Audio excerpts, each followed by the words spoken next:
Ooh, it's spooky. Where are we, Josh? Where are we? What is the green screen saying we are? The main room of the house. Oh wow, it looks just like it.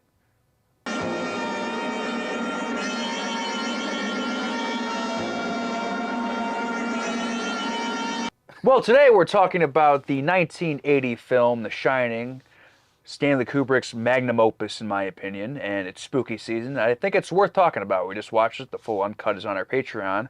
But before we go into specifics, details, fun facts, all that stuff, there are some things that Josh said he didn't like about it. And I'm curious.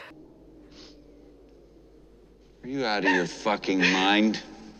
Yeah, I did end off the full uncut reaction saying there were some things about the movie that I don't absolutely love. Oh no. But today I don't have to fear the comments. I have to fear Alex about it. Which is worse? Yeah, I don't know. Okay, well, let's go head first into the most controversial one, Shelley Duvall. I don't really know anything of her work or like what else she's done for the most part. I don't know. She's the only performance in the movie to me that, like, for me, doesn't hit it out of the park. And I know all the stuff, okay? I know. It's not her fault, I know. But whatever the reason is, whether you blame her or Kubrick or whoever it is, it just seems like Jack Nicholson is like on another level, and then everyone else in the movie, is doing really well. Obviously, very small parts for everybody else. And then Shelley Duvall is just kind of like incoherently screaming the whole time.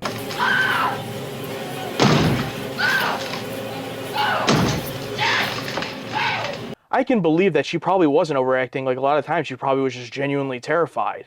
But, like, I don't know if that translates the best to the film, to just have, like, the person playing off of one of the greatest performances of all time is just, like, incoherently sobbing and screaming. I don't know. She's only really sobbing and screaming like maybe two scenes, like in the bathroom.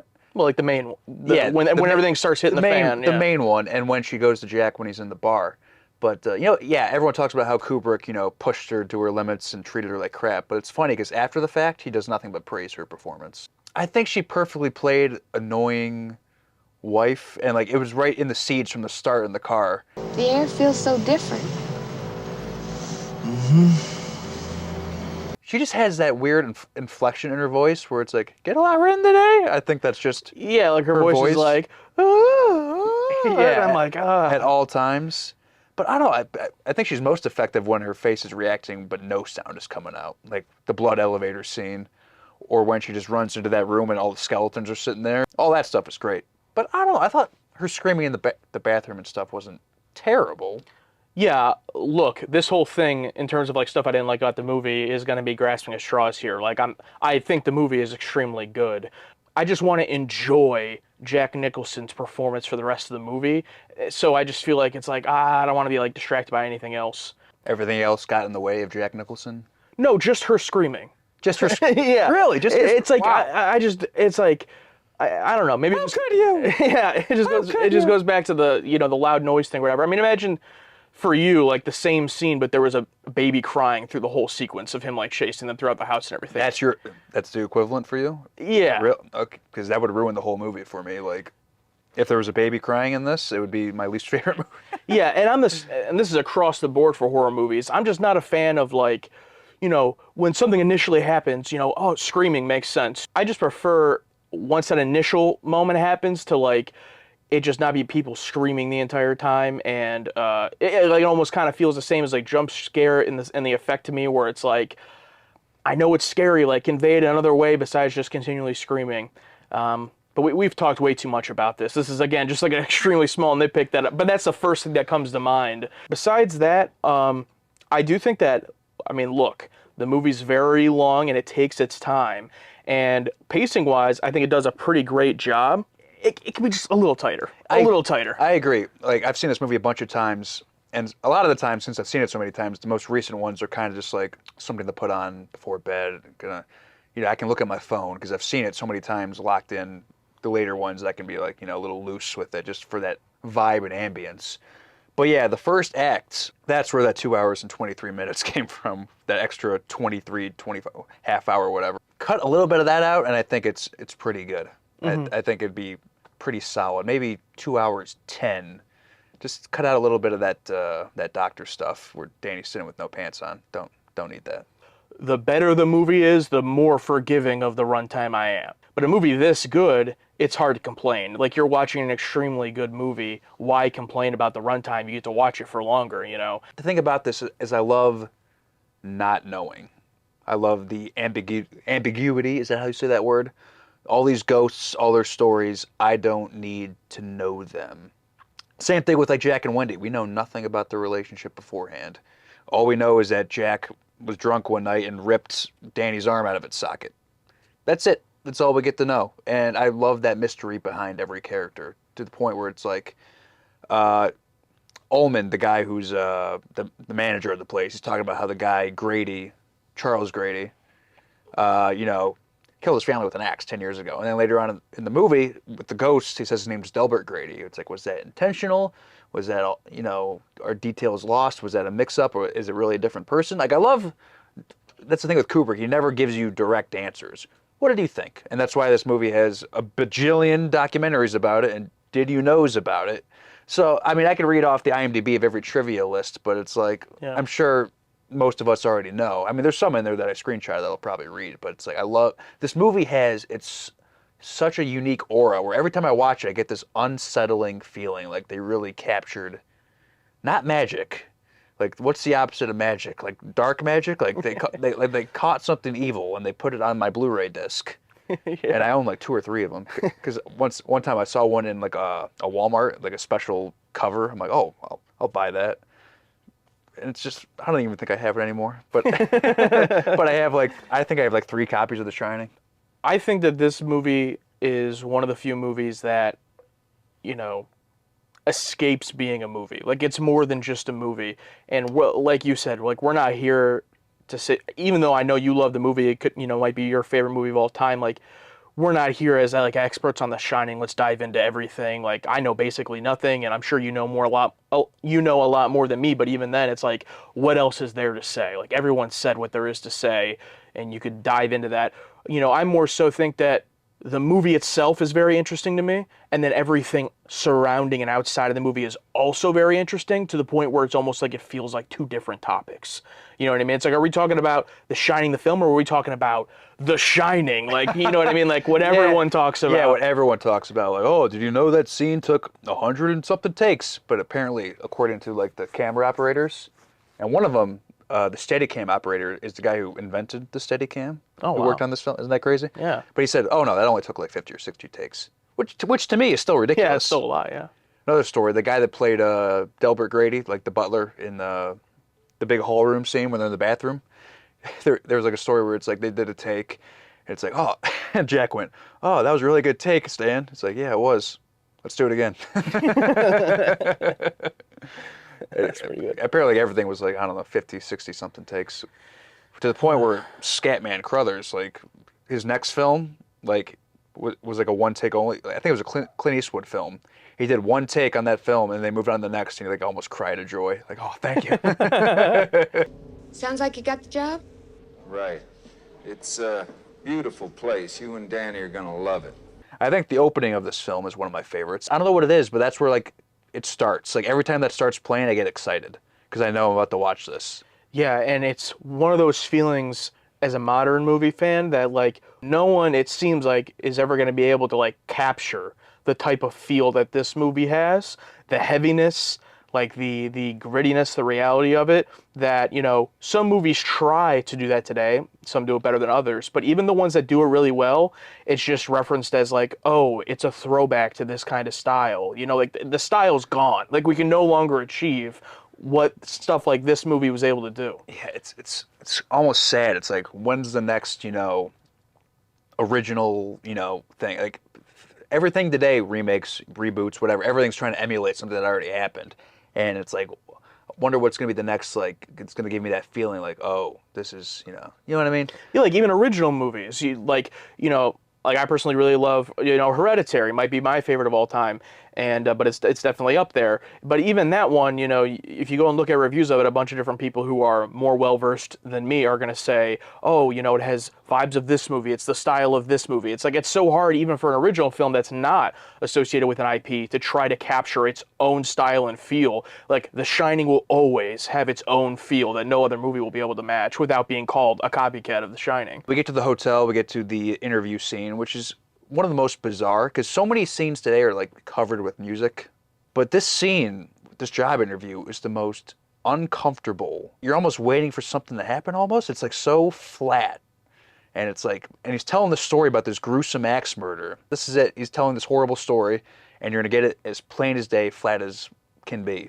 But it works. And also the impossible light, because there's no courtyard. They go into his office, and he has this open area behind him, but it's right in the middle of the building. And then we have the scene of Wendy, the introduction of Wendy and Danny, and is it Tony? Is that his little guy's name? Yeah, Tony, which I think in the book, I believe they more explored that it's like Danny from the future, I think. I haven't read the book in a while. I think before the doctor scene is the scene where Danny passes out, though. Yeah, where he collapses. And that's like our first glimpse of anything like paranormal in the movie, I believe, where he has like the visions of the hotel and the elevator.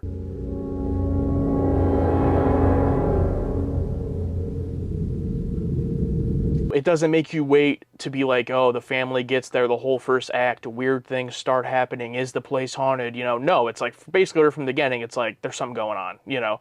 And then I think even right when they get there too, stuff starts happening. But after that, then we get the car scene of them driving to the place, which is pretty great. That's an underrated scene. Like, people love this film because of all the stuff at the hotel. But that car scene is just fantastic. I know all about cannibalism.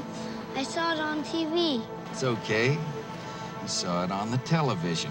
The dynamic of his relationship with Wendy, like, it's not some like really happy marriage and then the house makes him go crazy. Like, no, there's probably something already wrong with him, and I think you had talked about how he was like the perfect person. Yeah, like I think the house like fed on him like, oh yeah, this is our guy. He's got an alcohol problem, family problems, job problems. The house is probably, or you know, whatever spirits are like, oh yeah, we're gonna make this guy do things because he's vulnerable and easy to manipulate, maybe. Yeah, and then I really like when we do then meet The cook, the cook, yeah. Dick Halloran, played by Scatman Crothers, possibly my second favorite performance of this film. I think he's just so warm and enjoyable, and what happens to him just sucks. It's unfortunate. But in that first scene, though, in my first watch, there's a tinge of creepiness, too, because he's the first character that we become aware that, like, he's in on it a little bit. Like, he has some type of awareness of what's going on because he has The Shining. He has it as well, yeah. How'd you like some ice cream, Doc? And just like the way his eyes like almost changed a little bit, but he's still like rambling off this food, like just creeped the hell out of me. So I'm like, oh, is this guy gonna be a problem? But no. No, he's not. But it was a great reveal. And then the scene with him one-on-one with Danny, where like, this is like really the only moment in the movie where we get anything close to even an explanation like of anything. My grandmother and I could hold conversations entirely without ever opening our mouths. She called it shining. Are there really ghosts there? I think it's a combination of both. Like, are there ghosts there, but also the Shining's there where you can sense something that's happened previously. So it's just this horrible combination of stuff that happened. I think they explore that in Doctor Sleep too, because the Shining exists outside of that, but then also this hotel is just like a perfect, horrible catalyst for people with The Shining. And it goes back to my point of like, The Shining the film versus The Shining, you know. The Shining the film, it works much better for the film to not have it be weighed down with whatever the hell's going on. From a filmmaking movie standpoint, like the other side works, but I get the nerdism, I get that part too. Sometimes I'm like that as well, but I also like the simplicity, ambiguity. I don't need to know every little, thing about how something works. Yeah, then I think we just get some fades of Wendy doing actual work and Jack doing nothing. That's my favorite part about this whole thing. My favorite part is that Jack literally does nothing. He was hired as the caretaker to maintain, to look after the hotel, but he doesn't do anything ever. It's so great. And the fact that he's the one that loses his mind, it's even hilarious because he doesn't do anything. And then the one thing that you do see him doing, which is writing, he's really not even doing that either No, because yeah. he's just writing the same sentence over and over. We get plenty of scenes where he's just riding by on his bike. That's fine. I think there's a scene where like a tennis ball is rolled to him, which is also simple, creepy. Just a tennis ball being rolled to him. Who rolled the tennis ball? Don't know. That's, for me, that's one of the most effective. I don't know why. But I think after that, he walks to the room, sees it, but also we don't see anything that happens to Danny. Nothing. Don't see anything. It's great. And then it just cuts and just like a one long single take from Danny's backside, just walking slowly. And then you just see this horrible mark on him. And then Wendy puts the pieces together. You did this to him, didn't you? And then that leads to the infamous bar scene. My favorite scene of all time. I hope you have a couple days to talk about this because it's my favorite. I remember watching this scene for the first time and being absolutely terrified as if something was going to pop out and get me personally. Jack's looking right at us. He's like, you know, if I only had a glass of beer, and then it looks like he sees something. Just cut and just wall of booze and this terrifying looking man standing there. Just face doesn't move. And I made a comment during the reaction, like, what a perfect contrast to Jack Nicholson. You can do that, can't you, Lloyd? You're not too busy, are you? No, sir. I'm not busy at all. And you kept expecting something to happen, but nothing did. All we did was order a drink, and Jack gave a little more exposition about a scene we've already heard about, which is interesting. It's exposition, but it's stuff we already know.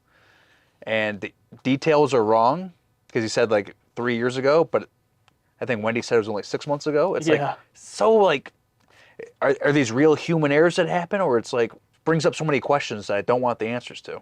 Then Wendy runs in screaming. There's a crazy woman in one of the rooms. She tried to strangle Danny. Are you out of your fucking mind? One of the best delivered lines in the whole film. Which room was it? And then, yeah, then there's that scene. Where Jack goes into room 237. Yes. This one's a little more obvious, but obvious. Mirror. And all that.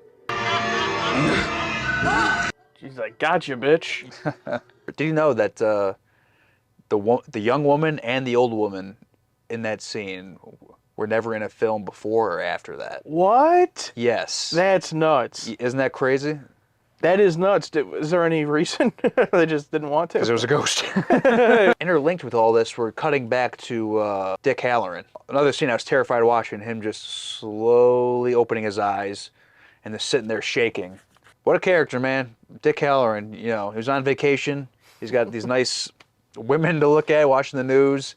He's worried about this kid. He's like, I'm going to leave like sunny. I think he said he was in Florida. Yeah, he's going to leave sunny Florida to go back to snowy Colorado when it's closed down just to help this kid, and gets murdered right away. But they make a painstakingly long explanation of it where he's like, he calls the hotel a few times. He calls the police station a few times because power's out of the hotel. Phone lines are down at the hotel. Calls the guy, gets a flight. It's like, oh, I need a snowcat.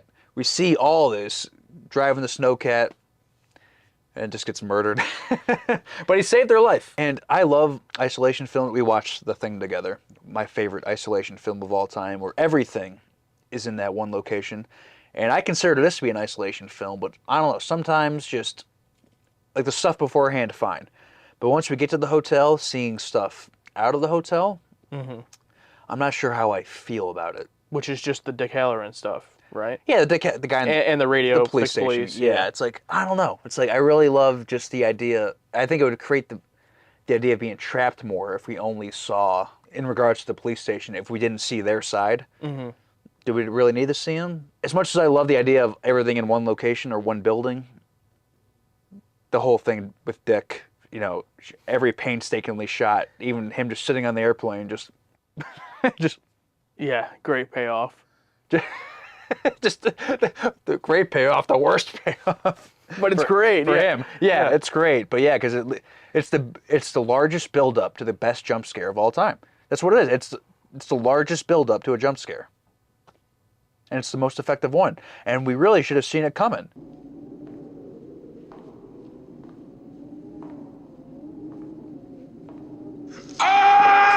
It's pretty obvious, because when he first arrives, Jack like hears the snowcat outside, and we see a shot of him on the staircase from like this angle back here, and we can see him looking down, and then we cut to Dick walking in from that side there.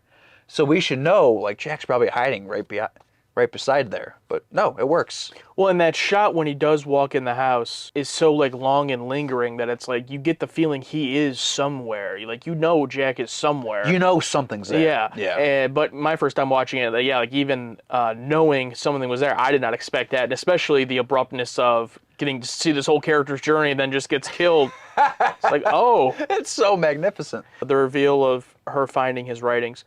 You know, how you feel about the bar scene, which is a very good scene. You know, I feel about this scene. I think her seeing the writings and him confronting her, basically all that up to her knocking him out, is like one of the best scenes in movie history. Have you ever thought for a single solitary moment about my responsibilities to my employers? It's the turning point of the movie, basically. Because like everything up till this point, there's things clearly going on, but this is when Jack and Wendy are now opposed, or you know, it's Jack now has turned against Wendy and is become a threatening force. I also think that scene for Jack Nicholson is what takes this performance into like a all-timer. I mean, you know, there's so many different ways that an actor can do that. You know, what he does in that scene, there are a bunch of different types of ways to do it. But I think he like hits the balance perfectly. Like, he's not too over the top. He's not too deranged. Like, he's still like dialed in, and you can still believe that he's the same character. He's the same person. But it's like the first time seeing him go over the edge, really. I said, I'm not gonna hurt you. I'm just gonna bash your brains in. I'm gonna bash them right the fuck in. The scene, when people think about this, next to the Here's Johnny scene, but that's like the scene where it's like both performances off each other, I think, work really well. Yeah, and the Here's Johnny is like just the pop culture scene. Like, I knew what Here's Johnny was, you know, when I was a child, before I ever saw this movie. So, or before even knowing it was from this. Like, I knew the Here's Johnny. Yeah. Apparently Kubrick was living in England, and he didn't know he wasn't aware of like Johnny Carson or the reference. So when Nicholson improvised it, he almost cut it because he didn't know what it was. And it's like the most infamous thing, like one of the most infamous things in film. Yeah.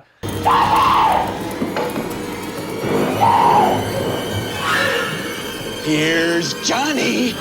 Then we have Wendy, you know, going through the house and seeing, you know, the scene with the dog, the guy dresses the dog. And Yeah, all that. the dog suit blowjob that I have a t-shirt of. And I think it's effective. Like, I love her seeing that. I think it's creepy. I love her seeing the ghost. Super creepy. Is that just like the house going nuts? Why is it going nuts? Why is it allowing things to be seen? Why did she never see anything before, and now she's seeing a bunch of stuff? Yeah, like, is Danny channeling The Shining through her because she wants to find her or something? So, I don't know. There's probably some reason. The Hedgemaid scene, one of the best. They kind of tease a little bit with, like, I think it's like Jack's POV following the footprints. Then Danny wises up. He's like, wait a second. Starts retracing his steps.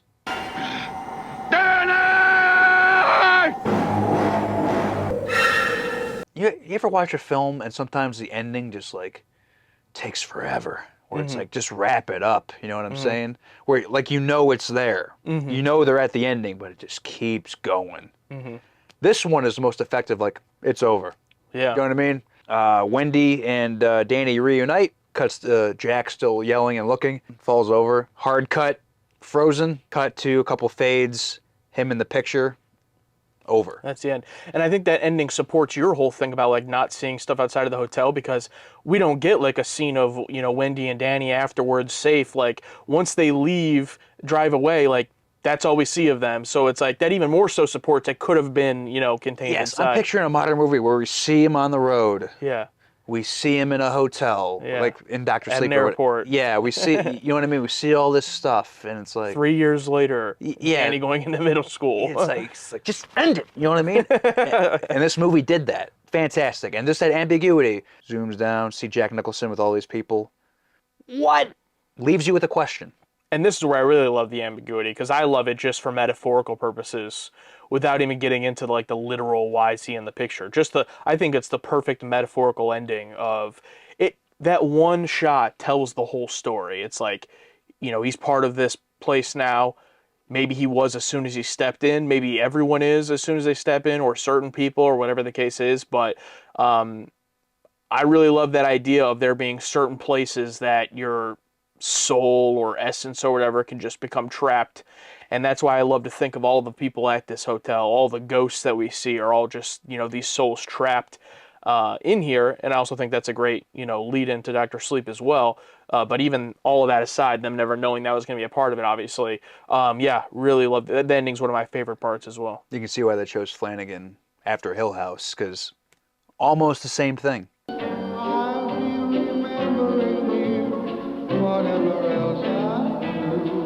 I should have seen this when I was born. You know what I mean? Day one. Yeah, every minute not seeing this is a minute wasted. Like something special was captured in this thing, and it's like lucky for us to be able to witness it, because it feels like it was stolen, if that makes sense. Like some spirit, demon, whatever was captured on camera, and we get to experience it.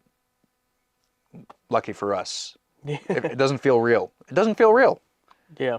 Like sometimes you watch things like independent films or whatever, and you can just picture in your mind, like, okay, I can picture everyone behind them on set. I can picture the set. I can picture, the locations. It's like I can picture a film crew. With this, it's very hard for me to picture a film crew. I just picture what's happening. I don't picture Stanley and all these people behind the camera. And it's like, I love behind the scenes things sometimes, but also I love just conserving the magic of the product, of the film, sounds bad when you say product, but like, you know what I mean? It's like, I feel like if I start to know or see like behind the scenes and hear about it, I feel like it almost like takes away from it. But I don't know, I looked up some things for this and it didn't take away from it, but still. Let's see, apparently there was like scene revisions every day for this film, to the point where like Nicholson like wasn't like memorizing, and he would get revisions and he would just throw them in the trash. Like, right. Damn. Yeah, isn't that crazy? So I think Kubrick had a film in 1975, and after that, like, he was like reading books to find his next, like, what's gonna be my thing. You know what I mean? And his secretary would recall hearing a thud against a wall quite often, because that was Kubrick throwing books at the wall, being like, nope, nope. And when he got that book from Stephen King, and she didn't hear a thud for a while, thought like, that must be the one. Apparently the MPAA did not allow for blood to be shown in any trailers that would be seen by all ages. So Kubrick persuaded them that the blood was rusty water and got the trailer passed. Oh, he like just lied? Yeah. That's great. So it's known Kubrick was very, hard on Shelley Duvall and Scatman Crothers on set. But he had a good relationship with Danny Lloyd, the little kid. In interviews as an adult, the kid that played Danny mentioned that Kubrick even used to play ball with him.